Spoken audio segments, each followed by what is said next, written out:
Hello dear students, welcome to easy notes. आज हम लोग स्टार्ट करने वाले हैं चैप्टर नंबर 2 का लेक्चर नंबर 2। ठीक है ना, मोशन इन स्ट्रेट लाइन का लेक्चर नंबर 2, जिसमें हम लोग पढ़ेंगे ग्राफ्स और काइनेमेटिक इक्वेशंस के बारे में। ठीक है, तो सबसे पहले देखते हैं ग्राफ्स। अब ग्राफ्स में पहला ग्राफ है डिस्प्लेसमेंट टाइम ग्राफ, या तो एक्सटी ग्राफ यानी पोजिशन टाइम ग्राफ भी इसको बोल सकते हैं। ठीक है, तो हमारे पास अगर पोजिशन और टाइम का ग्राफ अगर ऐसा हुआ, मतलब एक्स और टी का ग्राफ जो है अगर एक स्ट्राइट लाइन हुई, तो इसका मतलब क्या है? इसका मतलब ये है कि टाइम के बढ़ने से पोजीशन जो थी वही रहेगी। ठीक है, मान लीजिए टाइम इधर देखेंगे तब भी पोजीशन ये है, इधर देखेंगे तब भी पोजीशन यही है, मतलब पोजीशन हमेशा कांस्टेंट रहेगी। मतलब मैं यहाँ खड़ा हूँ, टाइम जा रहा है तब भी मैं यहीं खड़ा हूँ, तो उसका मतलब क्या है? Object is at rest. ठीक है, ओके। अब बात करें अगर ग्राफ ऐसा हो, एक्स और टी के बीच का ग्राफ एक स्ट्राइट लाइन हो, अब इसका मतलब क्या है? जैसे जैसे टाइम बढ़ा रहा हूं वैसे वैसे क्या हो रहा है? डिस्प्लेसमेंट बढ़ रहा है। यानी धीरे जितना टाइम बढ़ रहा है उतना डिस्प्लेसमेंट, जितना टाइम बढ़ रहा है उतना displacement, equal distance in equal interval of time. इसका मतलब क्या है? Uniform motion, right? Equal distance in equal interval of time का मतलब क्या है? Uniform motion. ओके, अब अगर इसकी बात करें हम लोग कि ऐसा हुआ, एक्स और टी का ग्राफ जो है वो कुछ ऐसे है। ठीक है, अब ये तो पक्का है कि ये नॉन यूनिफॉर्म मोशन है, क्योंकि इक्वल डिस्टेंस कवर नहीं कर रहा है इक्वल इंटरवल ऑफ टाइम में। शुरू के टाइम में थोड़ा डिस्टेंस कवर किया स्टार्टिंग के टाइम में, फिर बाद जब देखेंगे कि थोड़े टाइम बढ़ने से, मतलब देखिए इधर और इधर अगर देखेंगे कि थोड़े टाइम के बढ़ने से डिस्प्लेसमेंट बहुत ज्यादा, यानी पोजीशन बहुत ज्यादा बढ़ गई है। मतलब कम टाइम में ज्यादा डिस्टेंस ट्रैवल कर रहा है। उसका मतलब क्या है? कम टाइम में ज्यादा डिस्टेंस ट्रैवल करने का मतलब एक्सेलरेट हो रहा है, राइट? इनिशियली तो जा रहा था, जाते जाते क्या हुआ? सडनली मूव हो गया। वही होता है, राइट? गाड़ी में अगर बात करें, हम लोग गाड़ी चला रहे हैं, स्टार्टिंग में धीरे होगी, जाते जाते क्या होगा? अगर हम लोग एक्सेलरेटर देते रहेंगे तो गाड़ी की स्पीड जो है वो कंप्लीटली बढ़ जाएगी। मतलब यूनिफॉर्म मोशन नहीं होगा। नॉर्मल अगर स्पीड हम लोग कांस्टेंट रखेंगे तब यूनिफॉर्म मोशन होगा, यानी एक्सेलरेटर अगर नहीं देंगे तब यूनिफॉर्म मोशन होगा। बट अगर एक्सेलरेटर देते रहेंगे तो क्या होगा? जैसे जैसे हम लोग आगे बढ़ते जाएंगे हमारी स्पीड बढ़ती जाएगी। यानी जो हम लोग डिस्टेंस कवर कर रहे हैं टाइम में, इनिशियली मान लीजिए कि 5 सेकंड में हम लोगों ने 10 मीटर कवर किया था, तो बाद में अगर एक्सेलरेशन बढ़ रहा है तो बाद में 5 सेकंड में हम लोग 20 से 25 मीटर कवर कर सकते हैं। तो उसका मतलब क्या है? ये कौन सा मोशन हो गया? Accelerated motion. कौन सा मोशन हो गया? ये accelerated motion, which is non uniform obviously, right? क्योंकि equal distance cover नहीं हो रहा है। Accelerated motions are non uniform. अच्छा, अब बात करते हैं इसकी। अगर देखें कि ये क्या होगा, एक्स और टी का ग्राफ अगर ऐसा हुआ, तब पहली बात ये भी नॉन यूनिफॉर्म मोशन ही है, क्योंकि इक्वल डिस्टेंस कवर नहीं हो रहा है। इधर ही देखें तभी इक्वल डिस्टेंस कवर हो रहा था, बट इधर देखें तो इक्वल डिस्टेंस कवर नहीं हो रहा है। बट क्या हो रहा है? क्या हो रहा है? जैसे जैसे हम लोग टाइम बढ़ाते जा रहे हैं, डिस्टेंस जो है वो कम होता जा रहा है। फिर एक टाइम के बाद जो है डिस्टेंस हमारा कांस्टेंट हो गया, मतलब पोजीशन चेंज नहीं हो रही, पोजीशन हमारी कांस्टेंट हो गई है कुछ टाइम के बाद। कब होता है ऐसा? कब होता है? जब हम लोग ब्रेक अप्लाई करते हैं, राइट? अगर मूव हो रहा है, स्टार्टिंग में मूव हो रहे हैं हम लोग, जैसे ब्रेक अप्लाई किया मैंने तो थोड़ी देर मूव होगी गाड़ी, उसके बाद क्या होगा? रुक जाएगी गाड़ी। उसके बाद जो है टाइम के जाने के बाद भी गाड़ी रुक कर ही रहेगी। तो उसका मतलब क्या है? ये रिटार्डेड मोशन बोल सकते हैं इसको। क्या हो रहा है? रिटार्डेड मोशन, या तो डीसेलरेटेड मोशन, मतलब एक्सेलरेशन को कम करना। इसको क्या बोल सकते हैं हम लोग? डीसेलरेटेड मोशन। इनिशियली पोजीशन बढ़ रहा था, बाद में क्या हो गया? पोजीशन घटना शुरू हो गया। इसमें इनिशियली पोजीशन धीरे धीरे धीरे धीरे करके बढ़ना शुरू हुआ विद रेस्पेक्ट टू। ठीक है, तो ये 4 टाइप के ग्राफ्स हो सकते हैं एक्सटी ग्राफ यानी डिस्प्लेसमेंट टाइम ग्राफ। ठीक है, अच्छा। अब अगर बात करें हम लोग डिस्प्लेसमेंट टाइम ग्राफ की, तो इसकी जो स्लोप है, slope of X T graph, यानी पोजीशन टाइम या डिस्प्लेसमेंट टाइम बोल लो, X T graph gives velocity, gives velocity. ठीक है, ये याद रखेंगे। Slope of xt graph gives velocity. Slope क्या होती है? Slope is nothing but tan theta. तो tan थीटा क्या देगा हमें? वेलोसिटी। ठीक है, याद रखेंगे ये चीज। डन। चलो आगे बढ़ते हैं, नेक्स्ट बात करते हैं वीटी ग्राफ्स की। अब वेलोसिटी टाइम ग्राफ की अगर बात करें तो अब ये कैसे कैसे हो सकते हैं। अच्छा, इसमें अगर देखें यूनिफॉर्म मोशन की अगर मैं बात करूं तो यूनिफॉर्म मोशन में जो है वो हमारी वेलोसिटी कांस्टेंट होगी। क्या होगी? Velocity is constant. ठीक है, अच्छा आगे बढ़ते हैं नेक्स्ट। अब बात करते हैं वेलोसिटी टाइम ग्राफ की। वेलोसिटी और टाइम के ग्राफ में अगर ऐसा रहा, मतलब टाइम के इंक्रीज होने पर भी वेलोसिटी वही की वही रही, उसका मतलब क्या है? Constant velocity, right. वेलोसिटी जो है वो चेंज नहीं हो रही है विद रिस्पेक्ट टू टाइम, तो उसका मतलब क्या हो गया? Velocity is constant. Velocity constant कब होगी? जब होगा हमारा यूनिफॉर्म मोशन। सही है, ओके। नेक्स्ट अगर बात करें हम लोग, नेक्स्ट बात करते हैं इस टाइप के ग्राफ की। अगर ऐसा हुआ तो क्या होगा? V और T ग्राफ अगर एक स्ट्रेट लाइन है। अच्छा, अब वेलोसिटी और टाइम के ग्राफ में स्ट्रेट लाइन है, मतलब टाइम के साथ साथ वेलोसिटी क्या हो रही है हमारी? इंक्रीज हो रही है। वेलोसिटी इंक्रीज होने से क्या होगा? हमारी बॉडी जो है वो एक्सेलरेट होगी, राइट। तभी तो, राइट, अगर एक्सेलरेशन देंगे तभी हमारी बॉडी क्या होगी? वेलोसिटी उसकी इंक्रीज, यानी स्पीड उसकी क्या होगी? इंक्रीज होगी। तो ये कौन सा मोशन हो जाएगा? ये मोशन हो जाएगा हमारा accelerated motion with initial velocity zero. Initially velocity कितनी है हमारी? जीरो है। अच्छा, अब अगर इसी ग्राफ को मैं ऐसे ड्रॉ करूं, V और T का ग्राफ कुछ इधर से, ठीक है, तो इनिशियली इसकी कुछ ना कुछ वेलोसिटी है, तो इसको क्या लिख सकते हैं हम? Accelerated motion with some initial velocity. Initial velocity u। इधर इनिशियल वेलोसिटी क्या थी हमारी? जीरो। इधर इनिशियल वेलोसिटी कुछ ना कुछ होगी। सही है, ओके। अब नेक्स्ट बात करते हैं। नेक्स्ट अगर बात करूं मैं ऐसे ग्राफ की, V और T का ग्राफ ऐसा, तो मतलब टाइम के साथ साथ वेलोसिटी क्या हो रही है? डिक्रीज हो रही है। तो इसको हम लोग क्या कह सकते हैं? इसको हम लोग कह सकते हैं डिसेलेरेटेड मोशन। मतलब हम लोगों ने ब्रेक लगा दिया गाड़ी पे, तभी होगा, राइट। टाइम के साथ साथ जो है डिक्रीज होना शुरू हो जाएगी हमारी स्पीड। पहले तो एक्सेलरेशन जीरो करेंगे, उसके बाद ब्रेक भी लगाएंगे, तभी हमारी वेलोसिटी क्या होगी? कम होना शुरू होगी, तभी हम लोग जाके रुक जाएंगे। ठीक है, तो वो हो जाएगा हमारा क्या? डिसेलरेटेड मोशन। ओके, अब बात करते हैं इसकी। अगर वेलोसिटी और टाइम ग्राफ ऐसा हुआ, अच्छा, अब इसका मतलब क्या है? इनिशियली वेलोसिटी धीरे धीरे इंक्रीज हो रही थी, बाद में बहुत जल्दी इंक्रीज होना शुरू हो गई। तो इंक्रीज वेलोसिटी जल्दी हो रही है, तो इसका मतलब क्या है? एक्सेलरेशन भी ज्यादा लग रहा है उसे। Simple, right. स्पीड जल्दी इंक्रीज होने का मतलब क्या है? मैं ज्यादा एक्सेलरेट कर रहा हूँ, राइट। गाड़ी में स्पीड बढ़ाने का एक ही तरीका है कि एक्सेलरेटर ज्यादा दो। तो स्पीड जल्दी कब इंक्रीज होगी? जब हम एक्सेलरेशन को इंक्रीज करेंगे। तो इसको हम लोग क्या कह सकते हैं? इसको हम लोग कह सकते हैं इंक्रीजिंग एक्सेलरेशन। ठीक है, अच्छा, अब अगर इसकी बात करें,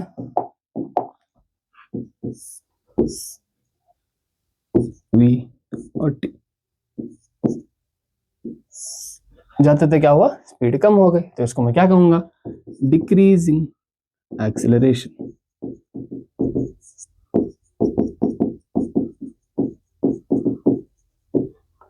डन। अच्छा, तो अब इसमें भी कुछ पॉइंट्स के बारे में बात करना है हम लोगों को कि इसकी स्लोप क्या देगी हमें। ठीक है, तो अगर मैं बोलूं तो क्या होगा?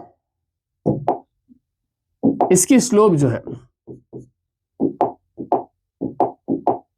Slope of velocity time graph क्या देगा? Gives acceleration. क्या देगा? एक्सेलरेशन। ठीक है, ओके। एक और अगर बात करें कि इसका एरिया क्या देगा? Area of velocity time graph gives displacement. क्या देगा इसका एरिया? डिस्प्लेसमेंट। एरिया क्या देगा? वेलोसिटी टाइम ग्राफ का डिस्प्लेसमेंट। याद रखिए वेलोसिटी टाइम ग्राफ का एरिया देगा हमें डिस्प्लेसमेंट, स्लोप देगी हमें एक्सेलरेशन। समझे?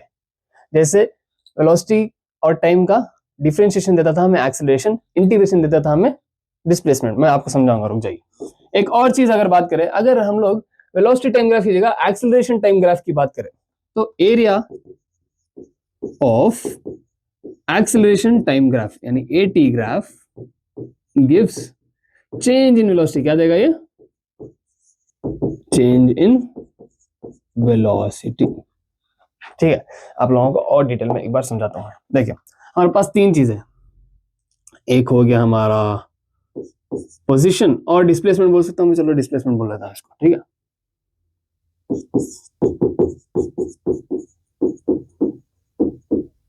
डिस्प्लेसमेंट, वेलोसिटी और हमारे पास है एक्सेलरेशन। ठीक है, अच्छा अब अगर हम लोगों को डिस्प्लेसमेंट से वेलोसिटी जाना है तो हम लोगों को करना पड़ेगा डिफरेंशिएट। क्या करना पड़ेगा? डिफरेंशिएशन। यानी अगर ग्राफ में बात करेंगे तो slope with respect to time ही बात कर रहे हैं हम लोग। ठीक है, याद रखिए विथ रेस्पेक्ट टू टाइम। अच्छा, अगर डिस्प्लेसमेंट से वेलोसिटी जाना है तो डिफरेंशिएशन करेंगे, या तो डिस्प्लेसमेंट टाइम ग्राफ की स्लोप निकाल लेंगे, हम लोगों को क्या मिल जाएगी? वेलोसिटी। अगर वेलोसिटी से एक्सेलरेशन जाना है तब भी हम लोग यूज करेंगे डिफरेंशिएशन। और अगर ग्राफ में बात करें तो हम लोग इस्तेमाल करेंगे स्लोप का कॉन्सेप्ट। ठीक है, ओके। अब अगर उल्टा आना हो तब, अगर एक्सेलरेशन से वेलोसिटी आना है तो हम लगाएंगे इंटीग्रेशन। ठीक है, या तो अगर ग्राफ में बात करेंगे तो एरिया। समझे?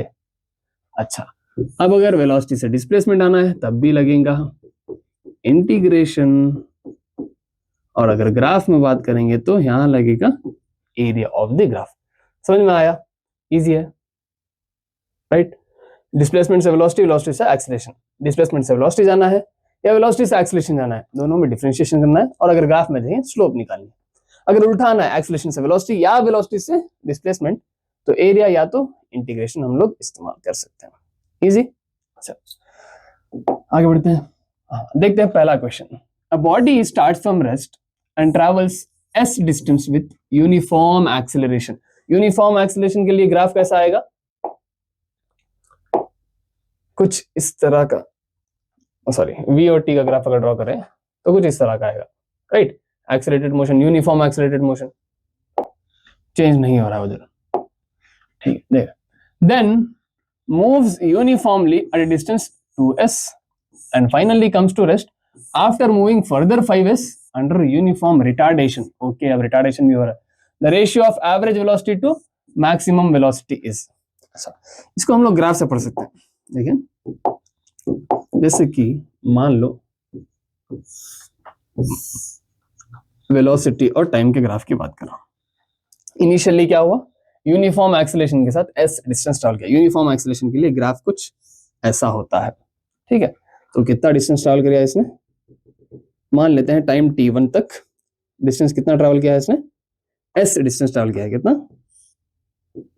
t1 टाइम में s डिस्टेंस ट्रैवल किया। उसके बाद उसने कहा कि then moves distance 2s uniformly. Uniformly सिर्फ डिस्टेंस मूव कर रहा है, वेलोसिटी इंक्रीज नहीं हो रही है, तो मतलब 2s डिस्टेंस ऐसे ही मूव कर रहा था वो टिल टाइम t2।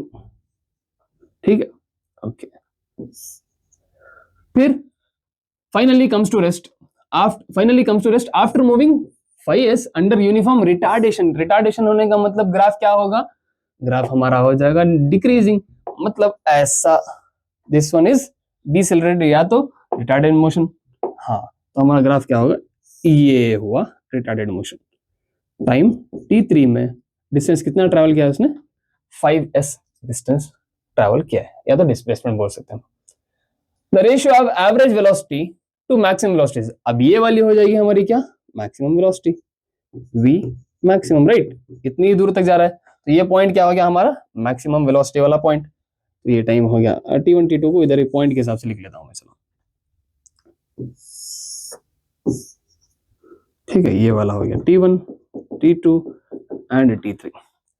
अब सबसे पहले क्या हमें पता है, क्या हम लोग इसका डिस्प्लेसमेंट निकाल सकते हैं? Displacement is nothing but area, right.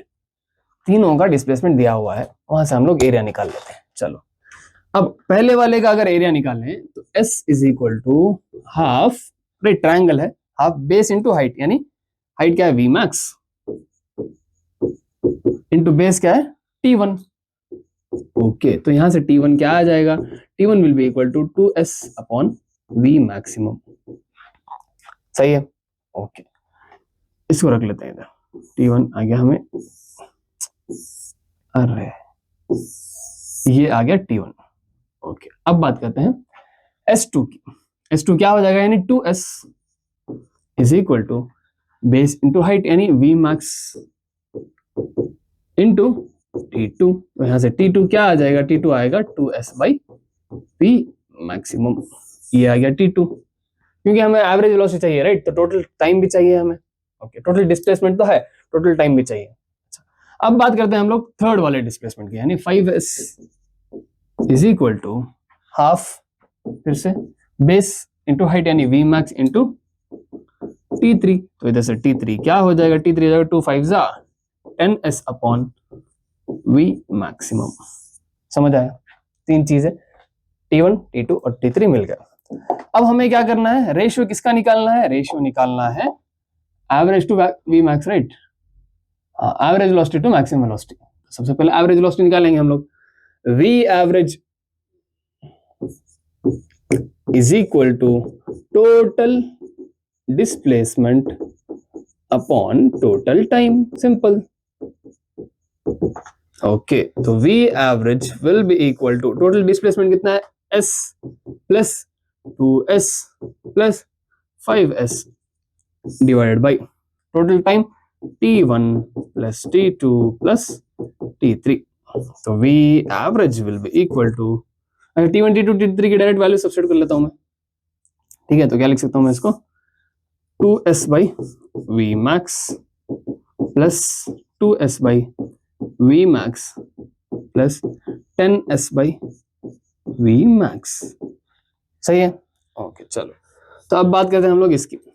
V average is equal to ऊपर S plus 2S 3S plus 5S 8S divide by, अब इन तीनों में V मैक्स कॉमन है डिनोमिनेटर में, डिवाइड बाई ऊपर क्या आएगा? 2S plus 2S plus 10S, 2 plus 2 4, 4 plus 10 14S।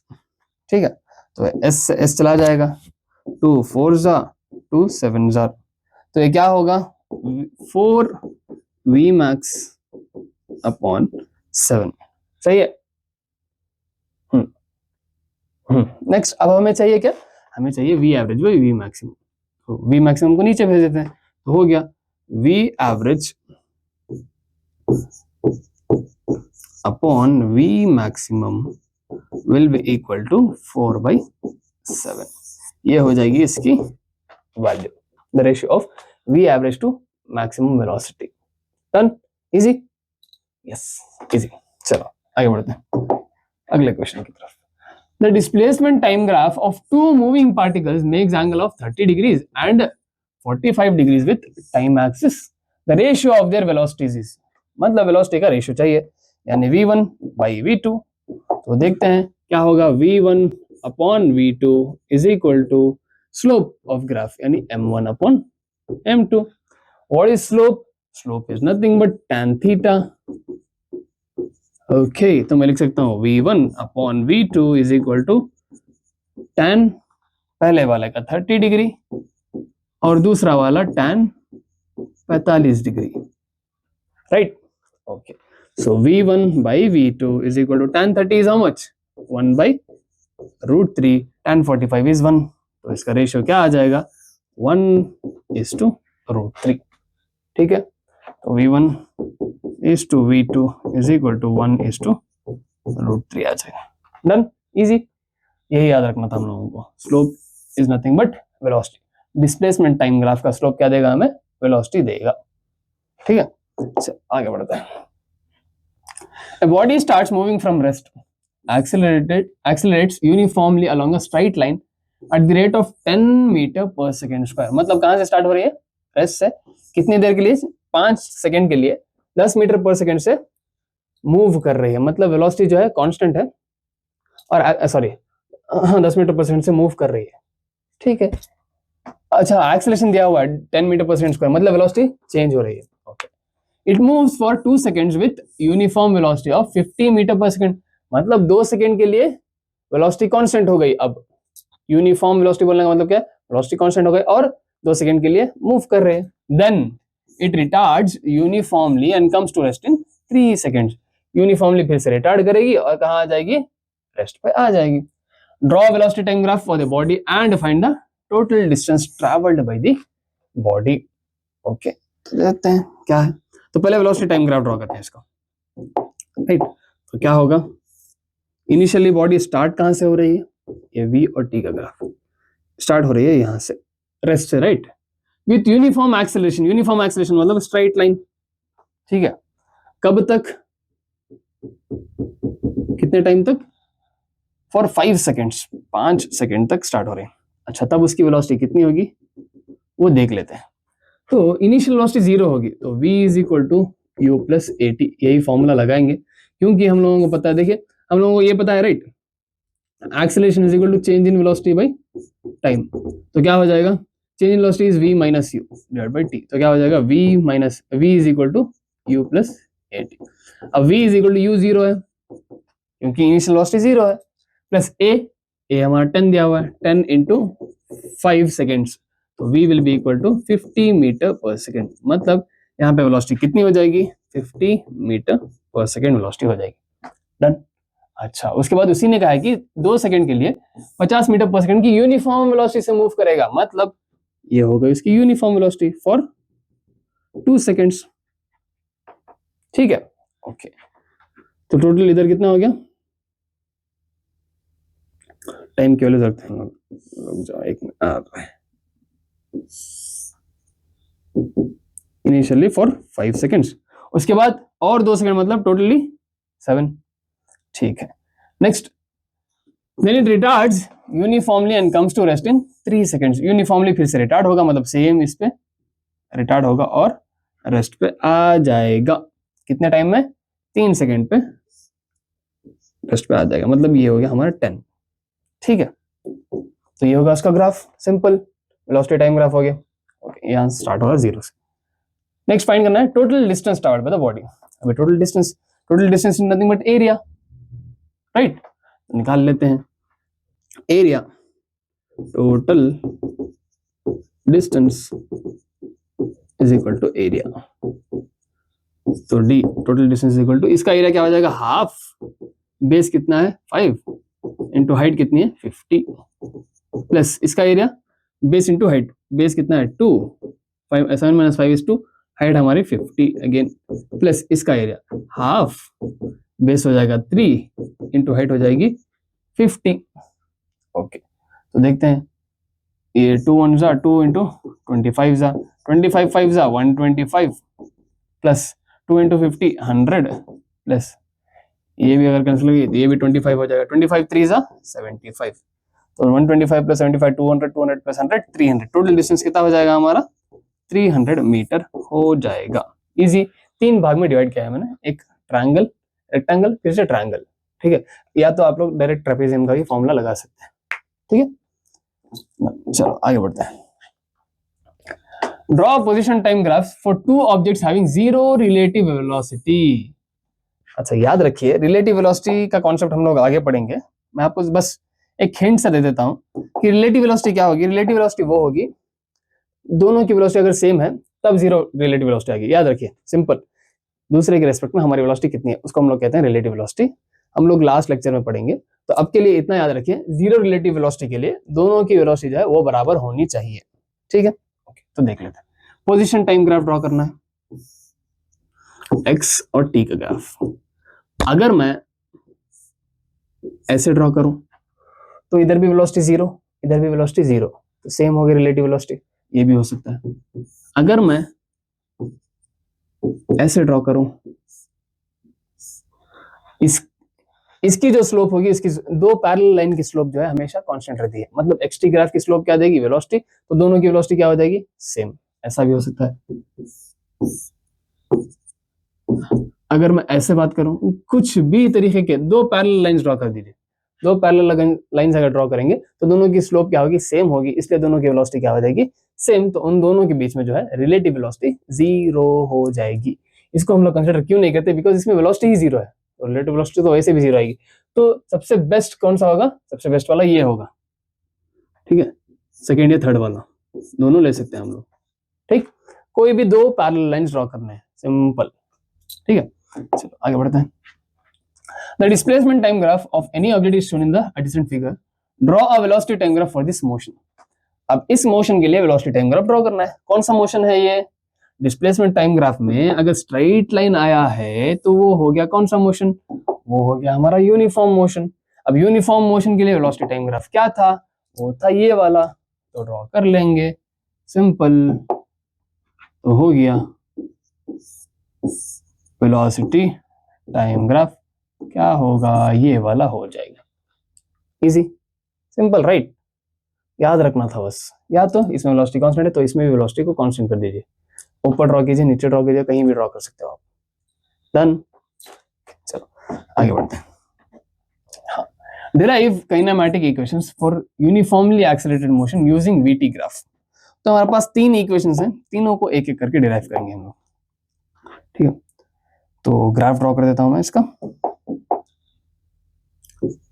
और इसका जो ग्राफ आएगा, अब जाहिर है कि तीनों इक्वेशंस एक साथ नहीं पूछेंगे एग्जाम में, अलग अलग ही पूछेंगे, तो सबके लिए सिंपल एक ही ग्राफ होगा, v और t के बीच में ग्राफ, कुछ ऐसे, सिंपल, ठीक है। तो मान लेते हैं ये हमारा O है, ये पॉइंट है A, ये पॉइंट है B,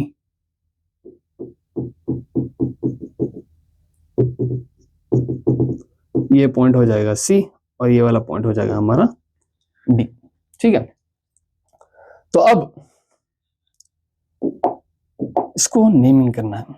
तो इनिशियली जो वेलोसिटी थी वो है हमारी u, और फाइनल जो वेलोसिटी है वो है हमारी v, ठीक है। तो यहां से यहां तक अगर हम लोग बात करें OA या फिर CD, वो क्या हो जाएगा, वो हो जाएगा u के बराबर, मतलब ये वाला टर्म हमारा क्या हो गया, u, ओके। अब बात करें हम लोग इसकी, ये हमारा टाइम है, मतलब OD या फिर AC, वो क्या हो जाएगा, टाइम t। अब बात करते हैं हम लोग इस वाले पॉइंट की, यानी BC। BC क्या हो जाएगा, टोटल V है, उसमें से U निकाल देंगे तो ये हो जाएगा V माइनस U, तो V माइनस U। इतनी चीजें हम लोगों को याद रखनी है इस ग्राफ में, सिंपल। चलो अब आगे बढ़ते हैं डेरिवेशंस की तरफ। तो सबसे पहला फॉर्मूला जो डिराइव करना है वो है V is equal to U plus AT, ठीक है। अब इसमें अगर देखें तो हमें पता है कि we know that slope of VT graph, slope of velocity time graph क्या देगा, गिव्स एक्सेलरेशन, मैंने लिखा था, मैंने बताया था आप लोगों को, राइट, ओके। तो अब स्लोप निकाल लेंगे इसकी, स्लोप क्या हो जाएगी, slope is nothing but acceleration. अब एक्सेलरेशन स्लोप क्या होगी, change in y by change in x। तो चेंज इन y क्या है, BC, क्योंकि इनिशियली यहां से स्टार्ट हुआ था, तो BC divide by change in x क्या है, AC ऑब्वियसली, या तो OD भी लिख सकते हो आप लोग, लिख लेते हैं AC, ठीक है, ओके। तो A is equal to what is BC here, BC is V minus U divide by what is AC, AC is T। तो यहां से लिखेंगे तो V minus U is equal to AT, therefore V is equal to U plus AT, done, derive हो गया, V is equal to U plus AT। अच्छा, अब बात करते हैं दूसरे इक्वेशन ऑफ मोशन की, यानी दूसरा इक्वेशन ऑफ मोशन है हमारा S is equal to UT plus half AT square, ठीक है, we know that area under V T graph क्या देगा, गिव्स डिस्प्लेसमेंट, क्योंकि हमें चाहिए डिस्प्लेसमेंट, सिंपल, ठीक है। ओके, तो S is equal to area. अब एरिया किस किस का लेंगे, ये दोनों का लेंगे, एरिया ऑफ रेक्टेंगल OACD और ट्रायंगल ABC। लिख लेते हैं area of rectangle OACD plus area of triangle ABC, ठीक है। ओके, तो S is equal to what is area of rectangle? Area of rectangle is OA by OD, या तो CD by OD भी लिख सकते हो आप लोग, तुम्हारी मर्जी, sorry into OA into OD plus area of triangle will be half base into height, base क्या है AC इंटू BC, सिंपल, या तो BC इंटू AC, कुछ भी लिख लो, आपकी मर्जी है, इधर उधर लिख सकते हो। So S is equal to what is OA?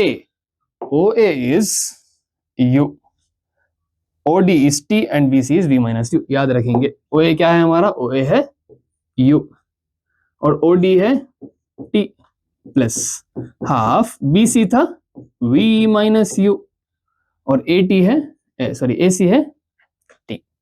Okay, तो ये हो जाएगा S is equal to UT plus half V minus U into T। अच्छा, from V is equal to U plus AT, we can say that V minus U is equal to AT। V minus U की जगह क्या लिख सकता हूं मैं, AT, तो replace कर लेता हूं S is equal to UT plus half AT into T। तो therefore क्या हो जाएगा ये, therefore ये बन जाएगा हमारा last equation UT plus half AT square, UT plus half AT square derive हो गया इजीली। सिर्फ हम लोगों को क्या करना था, उसका एरिया निकालना था और वो सब्स्टिट्यूट करना था, ठीक है। नेक्स्ट, नहीं एक और इक्वेशन है,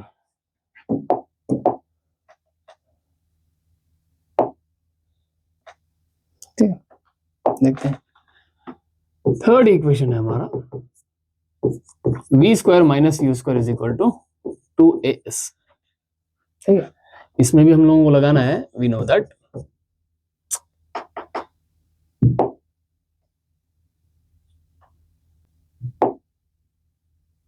ये क्या हुआ,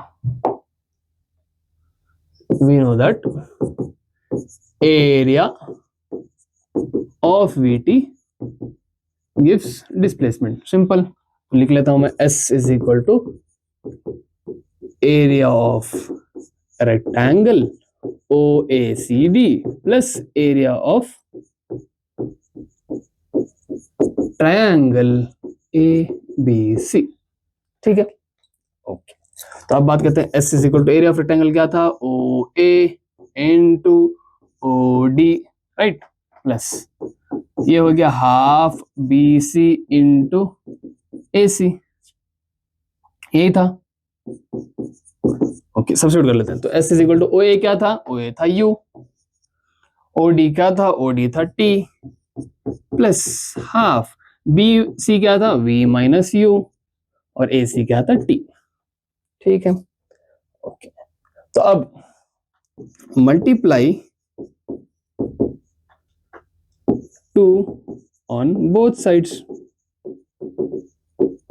ठीक है। क्यों 2 से मल्टीप्लाई कर रहा हूं, क्योंकि 2 का फैक्टर चाहिए डिस्प्लेसमेंट के साथ, तो मल्टीप्लाई कर लेते हैं, तो इधर क्या आ जाएगा 2S is equal to 2UT plus इसको 2 से मल्टीप्लाई करूंगा तो ये हाफ चला जाएगा, बचेगा क्या V minus U into T, सही है। ओके, तो अब 2S is equal to 2UT plus इसको मल्टीप्लाई करूंगा तो VT माइनस UT आएगा, सही है। So 2S is equal to 2UT minus UT UT plus VT, so 2S, अब इन दोनों में T कॉमन हो जाएगा तो अंदर V प्लस U, ठीक है। टी को नीचे ले लेते हैं, यानी 2s upon T is equal to v plus you.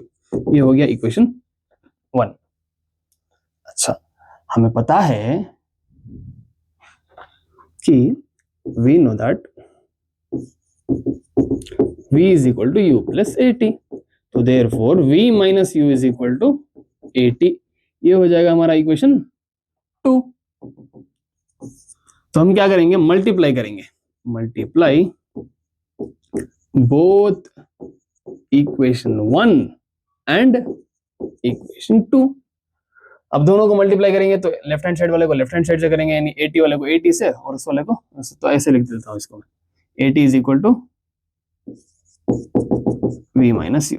ठीक है, तो क्या करेंगे यहां से, 2s by T into 80 is equal to v plus U into v minus U. तो ये t से t चला जाएगा, तो बचा क्या है, 2as is equal to v plus U into v minus you.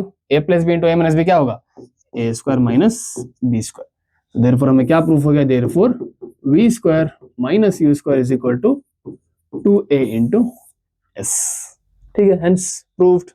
ये थोड़ा सा लेंथी है, थोड़ा सा अलग जाके करना पड़ेगा कि यहाँ तक हम लोगों ने इक्वेशन निकाल लिया था, उसके बाद हम लोगों को क्या करना था, 2 से मल्टीप्लाई करना था, उसके बाद जो है v प्लस यू और v माइनस यू। अच्छा, यहाँ ये भी कर सकते थे कि t की वैल्यू डायरेक्टली इधर से सब्स्टिट्यूट कर दो, इधर t की value v minus you by a अगर सब्स्टिट्यूट कर दूंगा मैं, तो कैंसिलेशन की जरूरत नहीं पड़ेगी, मल्टीप्लाई करने की भी जरूरत नहीं पड़ेगी।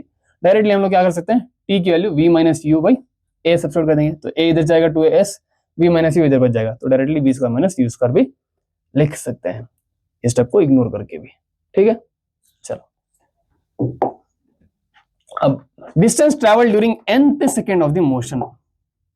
nth सेकेंड मतलब फर्स्ट से सेकेंड के बीच में या सेकेंड से थर्ड के बीच में, सेकेंड मतलब second over, third over, fourth over अगर कहते हैं हम लोग कि उस ओवर में कितने रन बने, तो मतलब 3.1 से लेके 3.6 यानी फोर्थ ओवर में उतने रन बने, वैसे nth सेकेंड में कितना मोशन होगा, डिस्प्लेसमेंट होगा, तो s nth will be equal to sn minus sn minus 1, वही करेंगे राइट। 4 सेकंड में कितना हुआ डिस्प्लेसमेंट, माइनस 4 माइनस 1 यानी 3 सेकंड में डिस्प्लेसमेंट कितना हुआ।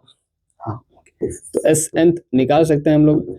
sn कितना होगा हमारा, 4 सेकंड में डिस्प्लेसमेंट कितना होगा, 4 सेकंड में डिस्प्लेसमेंट होगा u plus half ut plus half at square right. हाँ, तो इसको un लिख सकता हूँ क्योंकि n सेकंड है, तो un plus half an square minus, इसको क्या लिख सकता हूँ मैं,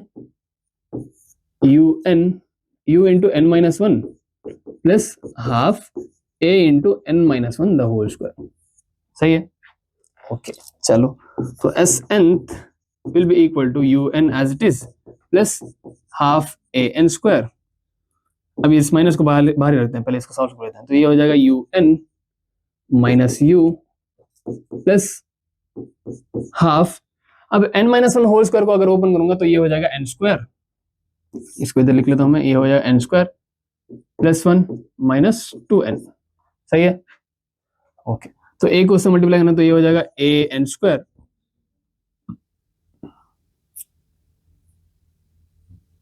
राइट, फिर हाफ को भी मल्टीप्लाई करेंगे तो ये हो जाएगा 1 से मल्टीप्लाई करेंगे तो ये प्लस 1/2, डायरेक्टली कर लेते हैं राइट, हाफ an स्क्वायर,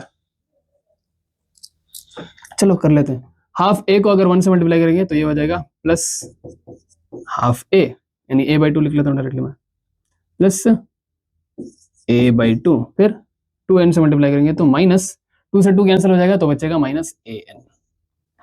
सही है, ओके चलो, अब इस माइनस को अंदर मल्टीप्लाई कर लेते हैं, तो s nth will be equal to un plus half an square, ये minus un, minus into minus plus u, minus into plus minus half an square, फिर minus into plus minus a/2, minus into minus plus an।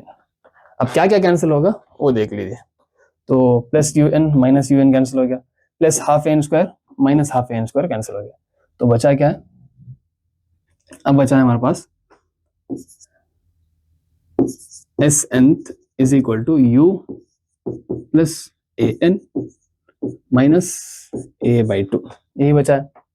अब s nth is equal to u plus अब इन दोनों में अगर मैं इसको अगर 2 से मल्टीप्लाई और 2 से डिवाइड करूंगा तो कुछ होगा नहीं। तो अगर a/2 मैं कॉमन ले लूं तो इसको मैं 2 से मल्टीप्लाई करना पड़ेगा क्योंकि 2 से डिवाइड हो गया, तो ये हो जाएगा 2n माइनस ये हो जाएगा हमारा 1।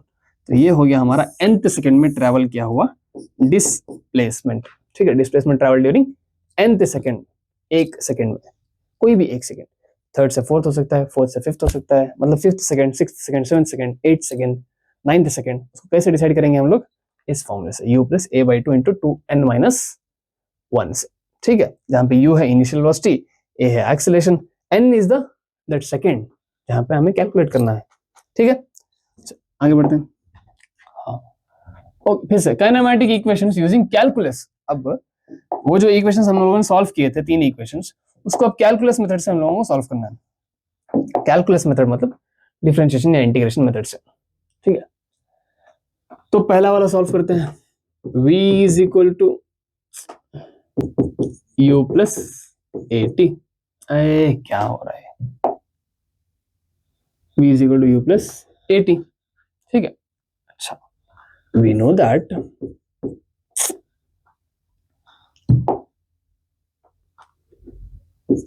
that a is equal to dv by dt। क्या ये पता है हमें? हाँ पता है भाई। अच्छा, at t is equal to 0 v is equal to u, right. Initial velocity कब होगी? इनिशियल वेलोसिटी किसको कहते हैं? जब स्टार्टिंग के टाइम जो वेलोसिटी होगी उसी को, यानी t is equal to 0 पे वेलोसिटी u होगी और t is equal to t पे वेलोसिटी हमारी v होगी। सिंपल। ओके, तो अब इसको अगर इधर ले लूंगा तो ये हो जाएगा dv is equal to a dt। अब इंटीग्रेट बोथ साइड्स,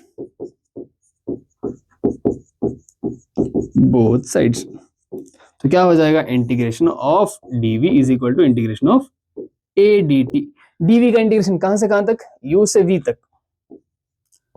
और a dt का 0 से t तक। सिंपल।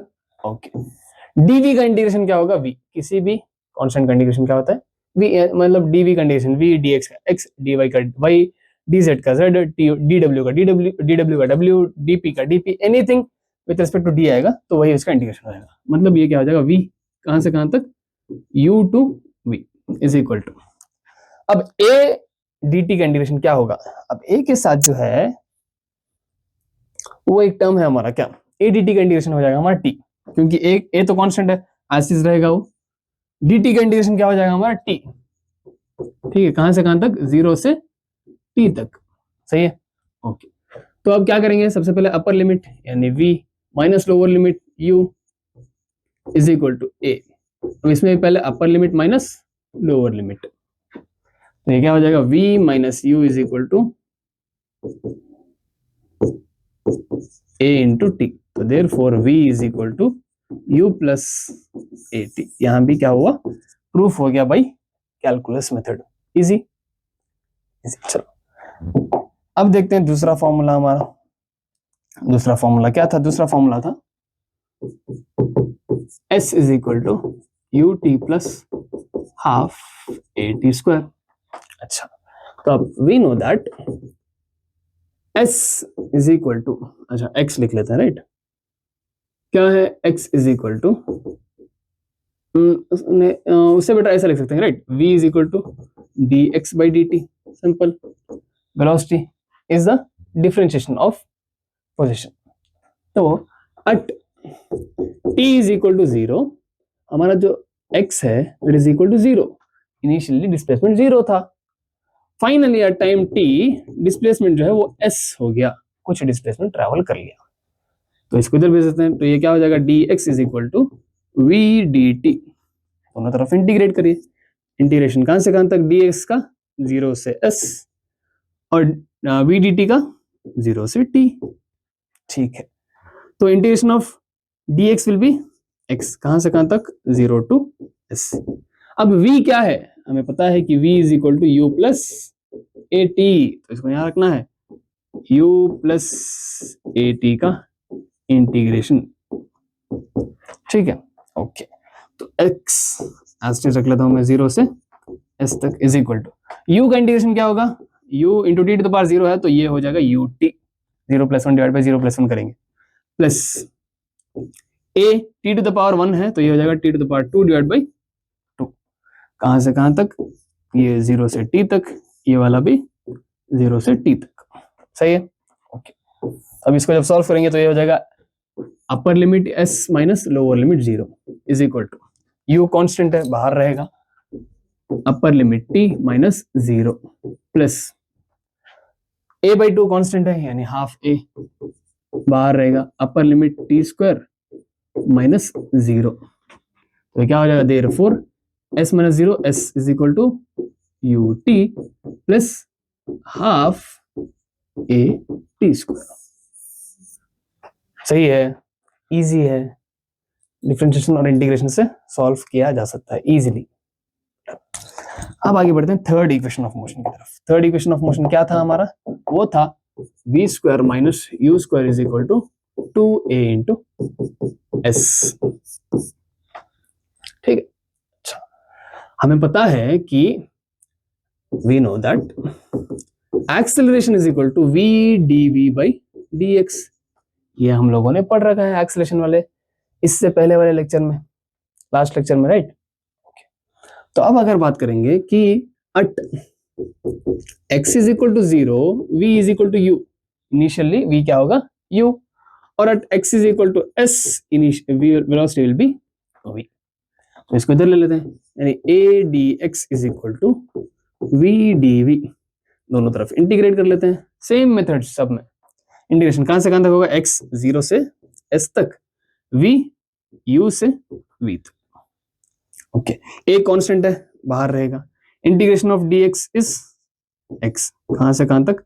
0 से s तक is equal to v constant नहीं है, राइट, v चेंज हो रहा है, v dv, v का इंटीग्रेशन क्या आएगा?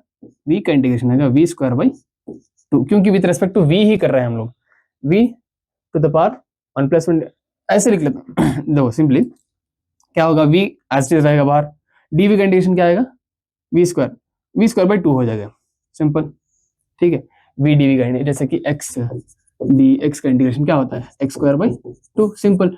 1 प्लस 1 डिवाइड बाई 1 प्लस 1 करेंगे, राइट, जिसके रेस्पेक्ट में करना है उसी को हम लोग क्या करेंगे? ऐड करेंगे। ठीक है, ओके। अब कहां से कहां तक? u से v तक। ठीक है, तो ये क्या हो जाएगा? a into s minus 0 is equal to, ये 1/2 तो कांस्टेंट है बाहर आ जाएगा, अंदर बचेगा v square minus u square.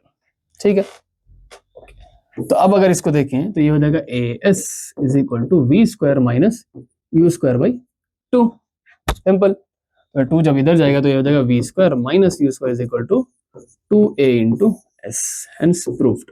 तो कैलकुलस मेथड कंपैरेटिवली इजी लग रहा है, right, with respect to that third equation के लिए सिंपल। वो दोनों इक्वेशंस के लिए इजी था, दोनों मेथड्स, और थर्ड वाला भी इजी था, सिर्फ थोड़ा सा लेंथी था बस। ठीक है, तो ये कैलकुलस मेथड से और ज्यादा इजी हो जाएंगे। तो डिपेंड करता है कि कौन सा मेथड आपको पूछेंगे एग्जाम में।